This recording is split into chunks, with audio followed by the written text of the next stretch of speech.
ایرانی حکومت نے اپنی افواج کو امریکہ کے فوجی اڈوں پر حملے کی اجازت دی دی ہے، اور یہ حملے کیسے اور کب کرنے ہیں، امریکہ کے کون کون سے فوجی اڈے ایران کے نشانے پر ہوں گے، اس کے فیصلے کا اختیار ایرانی فوج پر چھوڑ دیا گیا ہے۔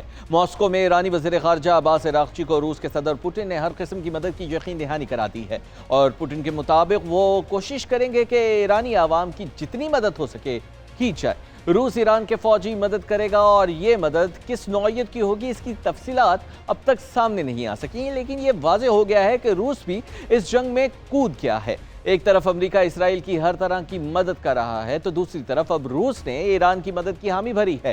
چین ایران کی حمایت تو کر رہا ہے، لیکن وہ جنگ کو ختم کرنے کی خواہش مند بھی ہے، اور اگر جنگ پھیلتی ہے تو اس کے لیے بھی غیر جانبدار رہنا ممکن نہیں رہے گا۔ امریکہ کی جانب سے ایران کی 3 ایٹمی تنصیبات تباہ کیے جانے پر ایران میں شدید غم و غصہ پایا جاتا ہے، اور یہ الگ بات ہے کہ ایرانی حکام کا دعویٰ ہے کہ انہوں نے افزودہ یورینیم اور دیگر آلات کو پہلے ہی محفوظ ٹھکانوں پر منتقل کر دیا تھا۔ مشرق وسطیٰ میں امریکی فوجی اڈے عراق، بحرین، متحدہ عرب امارات، سعودی عرب، کویت، اردن سمیت شام میں موجود ہیں، اور یہ تمام ہی ایرانی بیلسٹک میزائلوں کی رینج میں ہیں، اور ان میں سے سب سے اہم اڈہ قطر میں موجود العدید فضائی اڈہ ہے، جبکہ بحرین میں بحری اڈے پر امریکی بحریہ کا 5واں فلیٹ بھی موجود ہے۔ امریکہ پہلے ہی دھمکی دے چکا ہے کہ اگر ایران نے اس کے فوجی اڈوں کو نشانہ بنایا تو وہ ایران میں مزید بڑے اور تباہ کن حملے کرے گا۔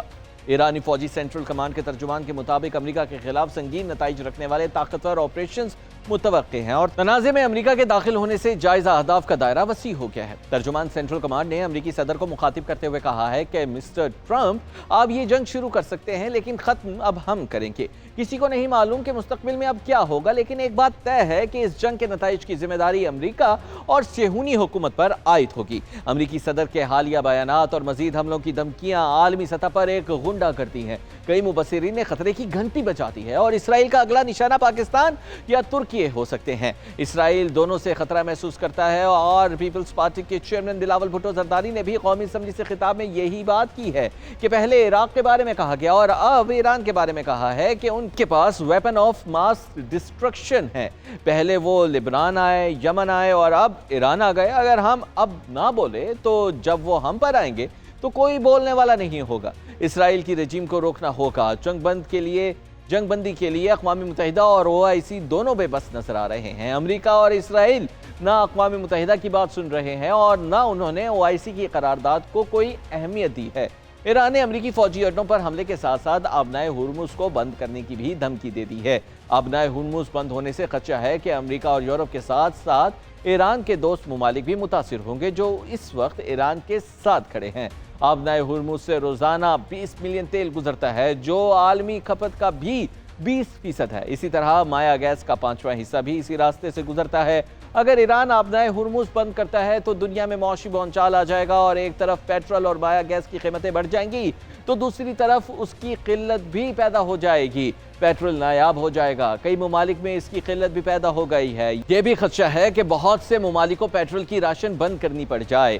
کئی ممالک کی صنعتیں تباہ اور معیشت سست روی کا شکار ہو جائے گی۔ پاکستان کو مہنگا پیٹرول خریدنا پڑا تو اس کا ہماری معیشت پر بھی منفی اثر پڑے گا۔ پاکستان اور ایران کے سرحدی علاقوں کو معیشت کا دار و مدار ایرانی پیٹرول پر ہے، اور اس وقت سرحد بند ہونے سے وہاں پیٹرول کی شدید قلت بھی ہے، اور مقامی لوگوں کا کاروبار متاثر ہو رہا ہے۔ آبنائے ہرمز کی بندی سے ایک طرف تو ان عرب ممالک کا نقصان ہوگا جو اس وقت ایران کی حمایت اور اسرائیل کی مذمت کر رہے ہیں، تو دوسری طرف چین کا بھی بڑا نقصان ہوگا، جو اس کے تیل کا ایک بڑا خریدار ہے اور اس کی حمایت کر رہا ہے۔ ماہرین کا کہنا ہے کہ ایران اپنی بحریہ کے ذریعے اور تباہ کن مائنز بچھا کر اس تنگ بحری راستے کو مکمل طور پر بند کر سکتا ہے۔ یمن کے حوثی پہلے ہی امریکہ اور اسرائیل کے تجارتی جہازوں کو نشانہ بنانے کی دھمکی دے چکے ہیں۔